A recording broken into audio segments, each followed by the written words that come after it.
Alright guys, so today we're going to be talking about my August TBR and the books I have read so far this month. So let's get down to it. First book I read this month was Alex Cava's Unnecessary Evil. This book is very forgettable. I will be doing a review on these books I have read so far. So far I've read 4, completed 4. This one, man, I was so excited about it. It had a good premise behind it. It says, when a Monsignor is found knifed to death in Nebraska airport's restroom, FBI Special Agent Maggie Odell is called in to profile the ritualistic murder of a priest, the latest in a series of killings. Maggie soon discovers a disturbing internet game that's popular among victims of abuse by Catholic priests. With this first real lead in the investigation, she wonders if the group has turned cyberspace justice into reality. Then Maggie gets a second lead, one that leaves her stunned. I'm not going to continue reading the rest, but yeah. So basically there's 2 murders going on, 2 murder investigations. One is about all these priests being murdered, and one is about all these women being murdered. And the one about the women being murdered gets resolved real quickly. Not much fanfare to it. It's mainly about the priest being killed. And it tries to pull off this plot twist at the end that it kind of feels reminiscent of a Kaiser Soze type of plot twist. Just doesn't work. I really didn't like this book. I'll get more into it in my review. There will be some spoilers in that review, so if you want to skip it, you're going to read this, don't watch that review. And then I read Sarah J. Maas's A Court of Wings and Ruin. I found it to be a good book, but since the first one in this series, I feel like it's the same thing over and over. And I don't know how the 4th book's going to go. I'm going to probably read that one next month. I have enough to read this month. If I can, I'll try to squeeze it in. But it just feels like it's the same thing over and over. And in this second book, they crapped on Tamlin. I feel like in this 3rd book, they're making Rhysand sound kind of crappy too. I don't know if it's just me. If you guys feel the same or different, leave in the comments down below. But I don't know.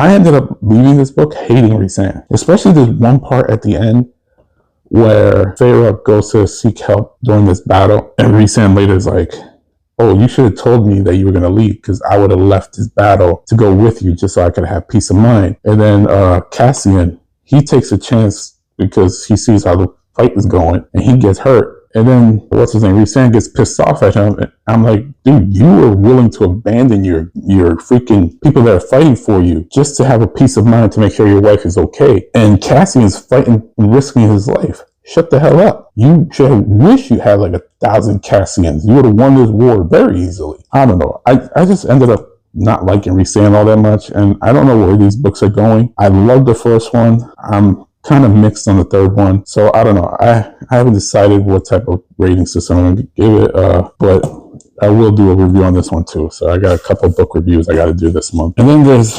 Linwood Barclay's Whistle. Man, this book blew. It really sucked. What can I say about this one? This one would be like if Stephen King tried to tackle this, but Linwood Barclay only wishes he had 1/10 of the creativity of a Stephen King, because this was so bad. Essentially, it takes place in 2 timelines, 2001 and 2024. Actually 3 if you count the first chapter, which was like 1994 or whatever. Basically, this guy creates these like toy trains, you know, the ones that you see that go around and circle like that. And he creates them out of like the carcasses of dead bodies that he goes out and murders, and he uses like bones and stuff like that to create the tracks and stuff like that. And somehow this creates the trains being haunted, and people who come into a store, all of a sudden they want those trains, and it leads to murder or something. I don't know. They really didn't explain what about the ritual creates this. But in 2001, there's a guy named Harry. He's a detective trying to figure out what's going on with all these missing people. And then in 2024, there's a lady, I can't remember her name. I got to look it up. Oh, Annie, who she became popular by creating this cartoon character, something penguin. It was like a penguin character. It's a kid's book, and this character is doing all these adventures and stuff like that, and became real popular. Her husband dies because her husband's one of those people who looks down on his phone when he walks across the street and gets hit by a car and dies. And then also one of her books, the penguin tells the other penguins, I'm going to learn to fly, and basically all the other penguins are like, you can't fly, you're a penguin.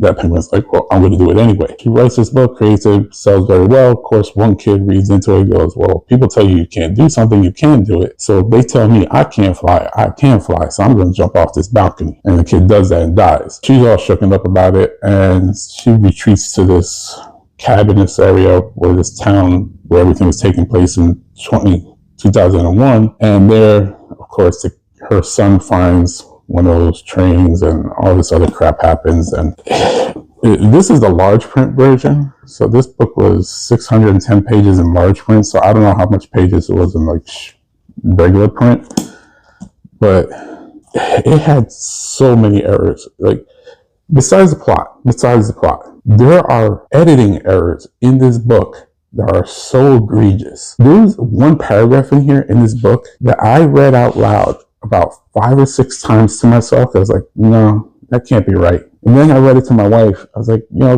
does this sound right to you? And she looked at me, she goes, no, that sentence is wrong. And I read it again to myself a couple more times. I was like, yeah, no, that sentence makes no sense at all. And I'm trying to figure out what page it was on. It was one of the earlier pages in the large print. It's somewhere between page 50 and 60. I'm going to find it when I do my review and read it out loud. But even earlier than that, I think it's page 5. There's when someone speaks, you quote them, and then when they're done speaking, you take the quote away. We forgot to do that on one of them. I think it was in page 5. It was real early on in the book, and I was just like, they forgot to do that? That's so amateurish. But I'll have everything I can find on this. But no, this was a bad book. Don't expect high scores on that. Other than that, I read, and this is through my phone, Hope Rises, the sequel to Hope Falls. I just want to see how this whole thing will wrap up. So Hope Falls, I liked the first 3/4 of that book. The last quarter of that book, they took an accountant whose daughter had been murdered, whose life had been ruined, and they took an accountant, like a meager, crappy accountant, and turned him into Rambo with tattoos all over him, cock diesel, and he's going to go undercover against the people who ruined his life. And at that point, I'm going, okay, this book is so dumb at this point. When the second one was coming out, I was like, I gotta read it just to see how stupid it goes. The dialogue in the second book is worse than any soap opera dialogue I have ever heard in my life. The worst. I've read them out loud to myself, and I was like, this is freaking something from a soap opera. That's all I can tell you. My wife watches Beyond the Gates, and I hear some of the dialogue, and I'm laughing inside because it's how bad it is.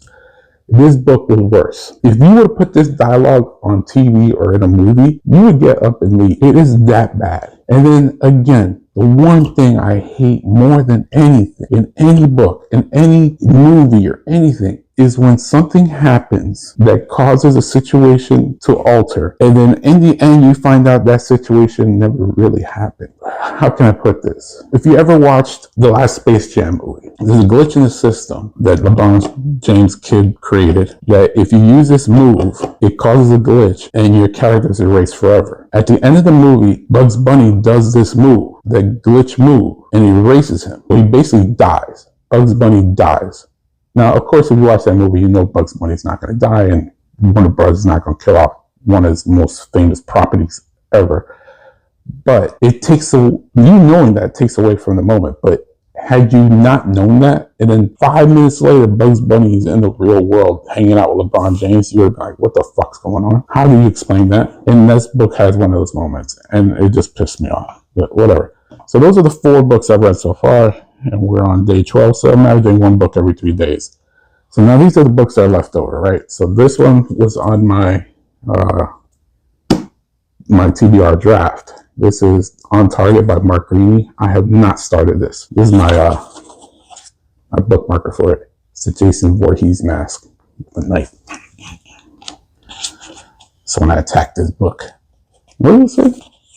For my Aunt Dorothy Greaney, thank you for a lifetime of love and support. And sorry about all the bad words. That's sweet. I like that. That was very sweet. So I can't wait to get into this because I like the first Gray Man book. I'm hoping this one is just as good. I'm not worried about this book. I've read this book like 5 or 6 times. I can't wait to read this again. I read this in one day. This book is so good. It's like a drug. So once I start reading it, I'll finish this in a day. Fight Club.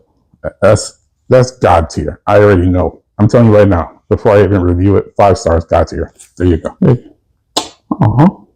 Rip one of my bookmarkers. I've never read John Sandberg.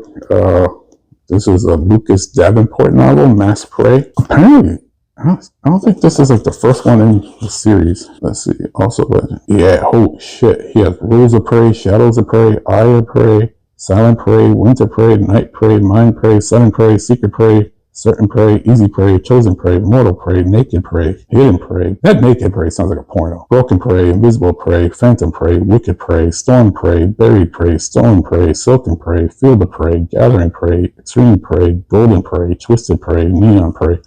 That's a lot of prey.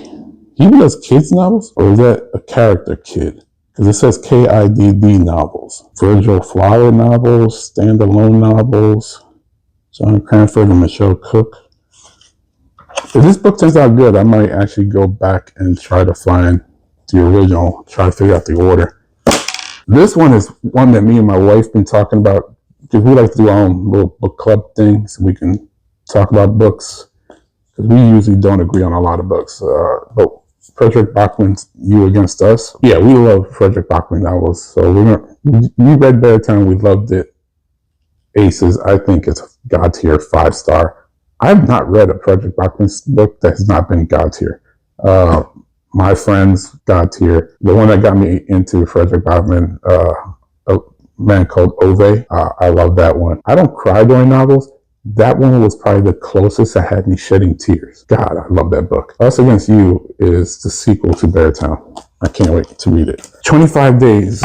I'm almost done with this. I should be done with this tonight. It's only 40 pages left. What can I say about this book? I'm going to read you what it says on the back. Hoping to bring his family closer together, Adam Gray arranges a vacation to a remote cabin on a snowy mountain. Things take a dark turn, however, when someone starts leaving gifts in Christmas stockings mounted on the barn door. Each morning brings something new, and with every passing day, the contents become more terrifying. Soon the family undergoes a spine-chilling realization. They've been dragged into a deranged game of Secret Santa, and if they want to survive, they will have to fight. So this book started off really good. I was really into it because, like they said, there's a barn and someone's hanging like one of those Christmas stockings, and inside there's stuff in there. And I was like, oh, this would be like a psychological thriller. Like the first day, there's like a mini, what do you call it, microfiche film in there, and they look at it, and you have to look at it correctly unless you have the projector, and it's just of the house. So they thought, oh, okay, it's just,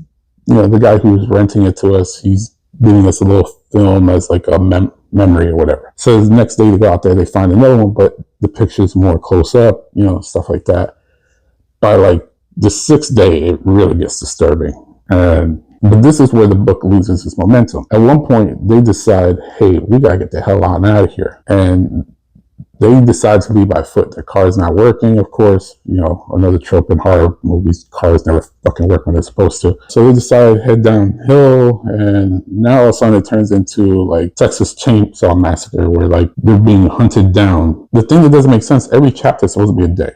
And it worked at first when they were in the barn. But later on, it's not working. Because literally, it's like, I don't know what chapter it is, but let's say it's chapter 16. So chapter 16 is like December 16th. One of the daughters, Chloe's the younger one, Abby's the older one. So Abby will be trying to get out of her restraints. And then she'll say something to Abby, and there's a little cliffhanger. And then you go to chapter 17, and that's where Abby takes over. But that's supposed to be December 17th. So you're telling me what? Did they start talking? Did this all happen at 11:59 p.m. and then Abby took over at midnight? It doesn't make sense. A lot of things like that happen, and you're just like, no. At this point, it's chapters. It's not days. I was digging the very beginning when it was a psychological horror type book, but now it's more like someone's just playing games with them, and we don't know why. I got 40 pages left. I still have no idea what the hell is going on, why this person is doing this to them. And every chapter, again, is a day, but it's a day through the perspective of someone else. And this is another problem I have with it. If you're going to do something like that, each person has to have their own distinct voice and their own way of thinking. That's not happening in this book. The husband's name, Adam, should see things in his own point of view, to have his own voice. So Beth is the wife. She should have her own distinct voice, right? And then Abby's a teenager. She's like 15, 16. She should have a teenager's thought process and voice. And then Chloe is like 6 or 7 years old. And she should have her own voice, her own way of seeing what's going on. But she doesn't. She's talking, when it's her point of view, it's like she's talking the same way that the teenager is, like the adults are. It makes no sense.